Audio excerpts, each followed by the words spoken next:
শরীর আর পাচ্ছে না, ঘামে ঘামাক্ত শরীর। এই সব বয়স্ক মানুষরা এসছে।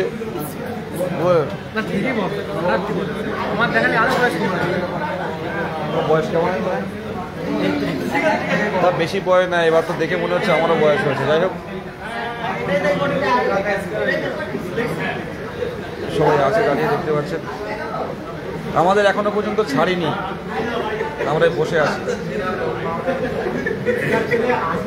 এখনো পর্যন্ত ছাড়িনি, হয়তো এবার ছেড়ে দেবে, দেখা যাক। বলতে বলেছি যারা আছেন, আইসি আছেন যিনি, ওনাকে বলতে বলেছি।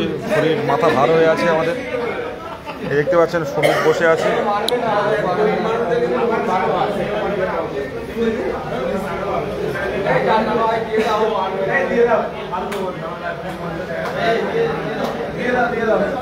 শাহিন আব্বাস ভাই আছেন।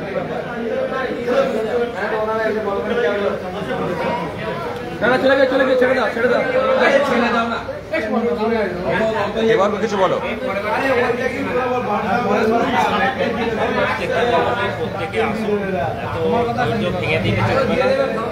আগামী দিনে আমাদের 50,000 টাকা, তার জন্য নিয়মিত যে আন্দোলনগুলো করা হচ্ছে, শুধু মিছিলে নয়, সঙ্গে আইন অমান্য বা অন্য কর্মসূচিতেও আসুন, আর প্রত্যেকে ফান্ডিংগুলো করি।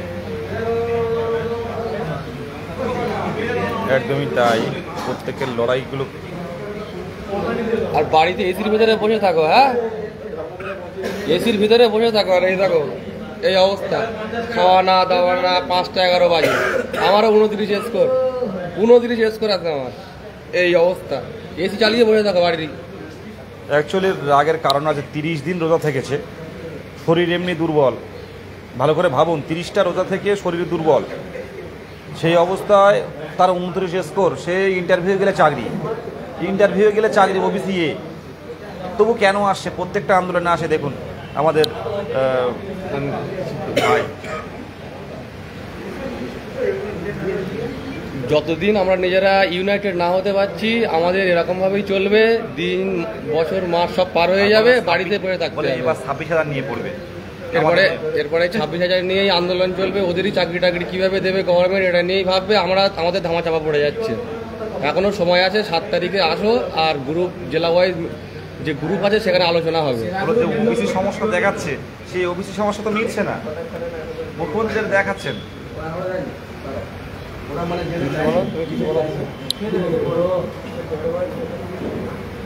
আরে ওরা কিছু নেয় না। ব্যাপারটা হচ্ছে আমাদেরকে যেতে হবে, যখন দাঁড়িয়ে আছে, দূর দূরান্ত থেকে দাঁড়িয়ে আছে।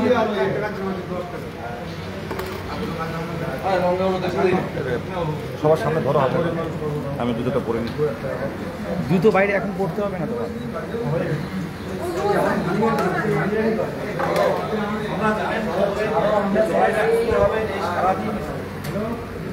সারাদিন দেখতে পাচ্ছেন এই মজা করে থাকা যায়, বলুন।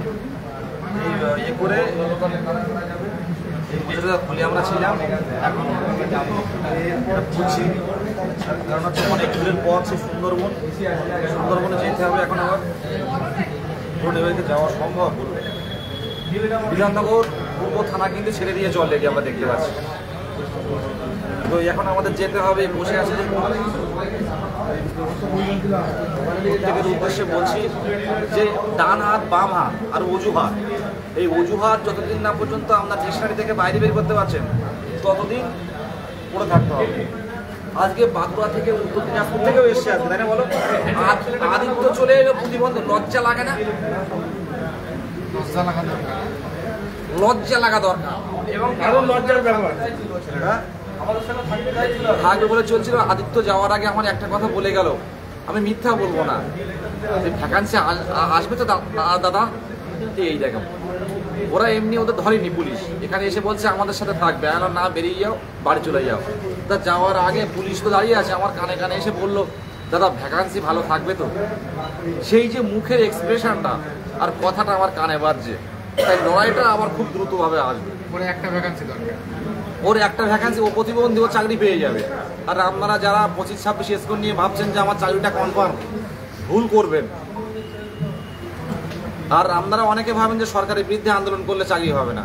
আমরা কোনো কারোর বিরুদ্ধে না, এই যে বঞ্চনার বিরুদ্ধে আন্দোলনটা হচ্ছে। কিছু বলার নেই। বঞ্চনার বিরুদ্ধে আন্দোলনটা হচ্ছে, পথে আসুন। এই দেখুন তো ঘামে ঘামাক্ত হয়ে গেছে, ঘামে ঘামাক্ত হয়ে গেছে। একটা ছেলে বাড়িতে বিয়ে করে তার বাচ্চা আছে, সেই অনলাইন কিন্তু ভালো ইনকাম করে, কিন্তু ও আসছে যে প্রতিষ্ঠিত হওয়ার জন্য। এখন বর্তমানে 26,000 নিয়ে কিন্তু সরকার পড়ে থাকবে, আমাদের কথা ভাববে না। তুলে ধরুন, আজকে মুখ্যমন্ত্রী নবান্ন থেকে কেন বললো না? আমাদের কথা এইখানে, মুখ্যমন্ত্রী কেন নবান্ন থেকে আমাদের কথা বললো না যে 22 স্টেটকে নিয়ে ভাবা হচ্ছে? আজকে 32 মিনিট উনি বলেন, তার মধ্যে কেন আমাদের বললো না? আমরা এই প্রশ্নটা জবাব চাইতে পারছেন না। এটা হলো আমাদের একটা চরম ব্যর্থতা, আমরা তার জন্য আমরা নিজেরাই দায়ী। 32 মিনিট উনি সাংবাদিক বৈঠক করলেন, তার মধ্যে 22 স্টেটের কথা কেন থাকলো না? এই কোনো প্রশ্ন আমাদের মনে জাগে না? আজকে যা পরিস্থিতি ছিল, বিকাশ ভবনে বসে পড়তে পারতাম আমরা। বাড়িতে বসে থাকলে 5 বছরও মনে যাবে না। আর অনেক অনেক মুসলিম ভাইদের বলবো, অনেক মুসলিম ভাইদের বলবো, আমরা নামাজ পড়া নিয়ে চিন্তা ভাবনা করেন। আমরা ভাবেন যে রোজা করে বাইরে যাবো, ঈদ, আমাদের ভাইরা করে নামাজ পড়েছিলেন। অনেকে আছে ভাইরা নামাজ পড়েছে এখানে থানায় বসে, ঈশ্বরকে ডেকেছেন। যদি ইচ্ছে থাকে না, সবভাবে করা যায়, বুঝলেন? 3-4 জন নামাজ পড়েছে, আলাদা জায়গায় পুলিশ নিয়ে গিয়ে তাদেরকে ঠিক করে দিল, কিন্তু আমরা নামাজ পড়ো এখানে। ঠিকই তো, তারা কি করছে দেখার দরকার নেই। এটা সম্প্রীতির বাংলায় একসাথে লড়তে হবে। এ কি, ও কি রং, ও কি বিরোধী, ও আমাদের পক্ষে, এটা ব্যাপার না। আমাদের নিয়ে কেউ কোনো কথা বলে না। তো মুখ্যমন্ত্রী 32 মিনিট বৈঠকের মধ্যে কেন 22 মিনিট কথা উল্লেখ থাকলো না? উনি 3 মাসের মধ্যে চাকরি হারাদের চাকরি ফিরিয়ে দেবেন, কিন্তু 3 মাসের মধ্যে আমাদের নিয়োগ হবে না। আরে আমরা ভুল, সেটা বলা হোক তোমরা ভুল, তোমাদের চাওয়াটা ভুল, সেটা বলা হোক, তাহলে আন্দোলন করবো না। আমরা যদি ভুল হয়, আমাদের দাবি যদি মানে অন্যায্য, প্রাসঙ্গিক ছাড়া অপ্রাসঙ্গিক হয়, তাহলে আমরা আর আন্দোলন করবো না, আমরা অন্য পেশায় চলে যাবো। আজকে এতদিনে 2 বছর অপেক্ষা করে এখন অন্য পেশায় যেতেও পারছি না। আবার নতুন করে আমরা ইন্টারভিউ পাচ্ছি না। বয়স এই ছেলেটা এসছে, এর থেকে এসছে, মানে কৃষ্ণনগর থেকে এসছে, বাড়িতে চাষবাস করে, বয়স হয়ে যথেষ্ট চাষবাস করে। তখন তোমার অবস্থাটা একটু বলো, এখন সিচুয়েশন। বিয়ে টিয়ে করতে ইচ্ছা হয় না বলো? অবশ্যই বিয়ে করতে তো সবারই ইচ্ছা হয়। আমার 30+ হয়ে গেল, আমি একটা হাতের কাজ করি, ব্লাউজ কাটিং করে টিউশনে পড়াই, বাড়িতে আমি রীতিমতো ফসলের চাষবাস করি, আজও বঞ্চিত। এর জন্য আমি বলবো প্রত্যেক ভাইয়েরা তোমরা অবশ্যই রাস্তায় নামো। এই রাস্তায় না নামলে কিন্তু আজও তুমি চাকরি পাবে না, অধারা থেকে যাবে। এই 2-5 জন নিয়ে কিন্তু কোনোদিন চাকরিতে যোগদান করা যাবে না। এর জন্য চাই প্রচুর শক্তি। এই শক্তি যদি না আমরা একসঙ্গে না দেখাতে পারি, আমাদের চাকরির কথা তোমরা ভুলে স্বপ্নেও দেখো না। এই যে 26,000-এর ব্যাপারটা আমি একটু বলি। 26,000টা দেখুন তো, যারা চাকরি গেছে তাদের পরিস্থিতিটা ভাবুন। আর 22 স্টেটের চাকরি হলে আমি বলতে পারি 200% একটা চাকরি যাবে না। স্বচ্ছটে প্রত্যেকের হাতে হাতে ওএমআর। আর এই যে 26,000 বাতিল হলে এদের ওএমআরটা নিয়ে সব ঘুরিয়ে গেছে। আজ পর্যন্ত কোনো ওএমআর নেই, 17-রও ওএমআর নেই, 14-রও ওএমআর নেই, 2009-এরও ওএমআর নেই। আমার বলছি আমাদের বসিরহাটের দিক থেকে আমাকে অনেকে চেনে কিনা জানি না, প্রথম থেকে থাকি, বিজেপির সঙ্গে প্রথম থেকে থাকি, দাদা জানে।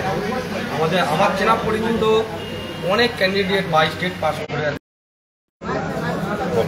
তাদের আমি পার্সোনালি হচ্ছে আমাদের যে কলেজে আমি ট্রেনিং করতাম, বিশেষ করে আমি গতকালকেও তার আগের দিনও আমি মেসেজ করে দিয়েছি যে আমাদের যে দিনটা ডায়ালিসিস করা অবস্থায় সে যে দিল, আমি সেটা পোস্ট করলাম গ্রুপে। তাতেও যদি একটু অন্তরে যদি একটু ব্যথা লাগে, একটু চেতনা জাগে, কারোর চেতনা জাগেনি, একটাকেও আসে, শুধু ফেসবুকে হোয়াটসঅ্যাপে মুখ লাভ করে বেড়ায়। ফুলচন্দন মুখে জাকারিয়া ইনস্টিটিউটে খেতে যায়, আমি পার্সোনালি যারা চেনে তাদের জানো। জাকারিয়া স্ট্রিটে ইফতার করতে যায় বসিরহাটের থেকে, তার বেলা কষ্ট হয় না। আর এখন রোজা শেষ, খাওয়া হচ্ছে, দাওয়া হচ্ছে, একটুখানি আসতে পারলো না, গরম ভাত খেয়ে 10টার পাশে ট্রেন ধরে আসতে পারলো না তারা। তাদের বিবেক, এর ভিতরে বিবেক মনুষ্যত্ব আছে কিনা জানা নেই, শিক্ষক কীভাবে হবে তারাই জানে।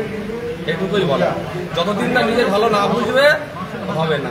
এই হচ্ছে চাকরি সবার দরকার। এই হচ্ছে মাসুদ হাসান, এই হচ্ছে আমাদের মিজানুর ভাই বলে দিলেন, এই হচ্ছে মাসুদ হাসান। এখানে কিন্তু নামাজ পড়েছে, এখানে নামাজ পড়েছে। বলো তোমার বক্তব্য বলো, বাড়ি বলো। হচ্ছে আমার নর্থ 24 পরগনা বনগাঁ থেকে বাড়ি। তো মেন বক্তব্য হচ্ছে, আমরা যতদিন এই সরকারের ব্যাপারে চাপ সৃষ্টি না করতে পারবো আমাদের কিছু হবে না। নাক পেতে পেতে কিছু হবে না, আন্দোলন করে আমাদেরটা ছিনিয়ে নিতে হবে, এটা আমার বক্তব্য। তো যারা বাড়ি বসে আছে তাদের বিবেক যে করে জাগ্রত হবে, জুতোটা পরিয়ে না, আপনারা হয়তো ভাবছেন যে হবে কি হবে না, দেবে কি দেবে না, কিন্তু একটা প্রশ্ন আসে না, কেন দেবে না? কেন দেবে না? শুনুন, একটা ডেট ঠিক করছি, প্রত্যেকেই আসবেন। একটা ডেট কালকে ঠিক করে দেবো, একটা ডেট কালকে ঠিক করে প্রত্যেকেই আসবেন। আমাদের মারুক, মার খাবো। যদি অধিকার ছিনিয়ে নিতে যদি কলকাতার রাজপথে পুলিশের কাছে মার খেতে হয় তো খাবো। এর আগে তো আমাদের কেটে কুটে গেছিল। আজকে পুলিশ ভালো ব্যবহার করেছে, খারাপ ব্যবহার করেনি কোনোভাবে। তো আজকে কিন্তু বিকাশ ভবন অবরোধ করতে পারতাম, বিকাশ ভবন প্রতিরোধ করতে পারতাম। কিন্তু আবারও পরিষ্কারভাবে জানাচ্ছি, পুলিশকে, প্রশাসনকে বিপথে চালিত করা, প্রশাসনকে কোনো ক্ষতি করা, কোনো ভাঙচুর করা, এটা আমাদের উদ্দেশ্য না। আমরা শিক্ষক, আমাদের দীর্ঘ বঞ্চনার বিরুদ্ধে আমাদের যদি কেউ প্রতিরোধ করতে আসে আমরা শুয়ে পড়ব। আর কি করতে পারি আমরা? এই কথাটা প্রত্যেকের বলছি যে একটা ডেট ঠিক করছে, প্রত্যেকে আসুন। প্রতিকূলতা থাকবে, অসুস্থ বাড়ির লোক অসুস্থ থাকবে, বাড়ির লোকের সমস্যা থাকবে, আপনার সমস্যা থাকবে। কিন্তু ধরুন আজ যদি ইন্টারভিউ নোটিশ, আজকে যদি থাকতো, আমাদের ইন্টারভিউ থাকতো, আপনারা কি বাড়ি থাকতেন? বলুন তো আপনারা প্রত্যেকে। আজ আদিত্য চলে এসে উত্তর দিনাজপুর থেকে, হ্যান্ডিক্যাপ, কথা বলতে পারে না। যাওয়ার সময় কানে কানে বললো পুলিশ অ্যারেস্ট করেনি। ভ্যাকান্সির দিকটা একটু দেখো বিদেশ দা বলে বেরিয়ে গেল বাবার সাথে। এর থেকে কষ্ট আর কিছু হতে পারে না। যাই হোক, দেখুন এবার হয়তো ছাড়া দেবে। 90% অফ দ্য অ্যাসপিরেন্ট বাড়ি অবহেলা করে এখানে আসে না, এটা হচ্ছে সব থেকে বড়। তারা ভাবছে সব মানে ইন্টারভিউয়ের পড়া পড়ছে বাড়ি। ইন্টারভিউতে যে কি প্রশ্ন আদৌ আসবে, ইন্টারভিউয়ের নোটিফিকেশনই এখনো এলো না। ইন্টারভিউতে 5-5-10, অ্যাপটিটিউড টেস্ট, ইন্টারভিউ 10। তাই একটা ইন্টারভিউ মোটামুটি যারা টেট পাস করে বসে আছে বা বাড়িতে আমরা যে টুকটাক পড়াই বা অন্য ক্লাস সঙ্গে যুক্ত থাকলেও বেশি একটা পড়ি, তাতে একটা রাউন্ড ফিগারে ও একটা আসবে লিস্ট। এমন কি নয় সবারই হাই নাম্বার থাকবে, সবাইকে 3 দেবে 2 দেবে এমন নয়। সব নাম্বার একটা মোটামুটি রেশিও করে আসবে। সব বাড়িতে যে হারে ইন্টারভিউয়ের জন্য পড়ে, একটা জন্য আসে না। এই নোটিফিকেশনটা ছিনিয়ে আনবো, সেই গাছে কাঁঠাল গোপে তেল, তেল সব শেষ হয়ে যাবে কিন্তু কাঁঠাল আর হবে না। শুনুন, ইন্টারভিউয়ের পড়ার আগে আমি অনেক সেন্টার, অনেক কিছু, অনেক ব্যাপার, অনেক কিছু ডেমো হচ্ছে।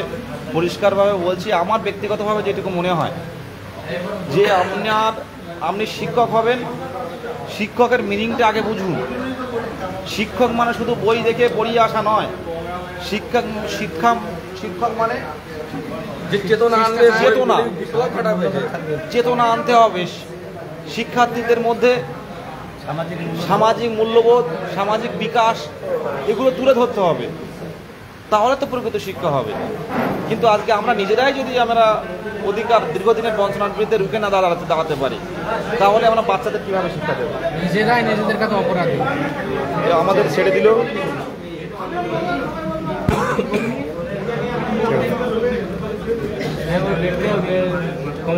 অবশেষে আমরা মুক্তি পেলাম। দেখো কি করবে, তোমাদের এখনো সময় আছে, আমাদের এখনো সময় আছে। ভাবনা চিন্তা করো, নেক্সট কর্মসূচি জানিয়ে দেবে বিদেশিরা। আসতে পারলে ভালো, নইলে এরকমভাবে অনেকে ভয় পান যে পুলিশ পারমিশন আছে তো। আরে মানে গণতান্ত্রিক পদ্ধতিতে আমরা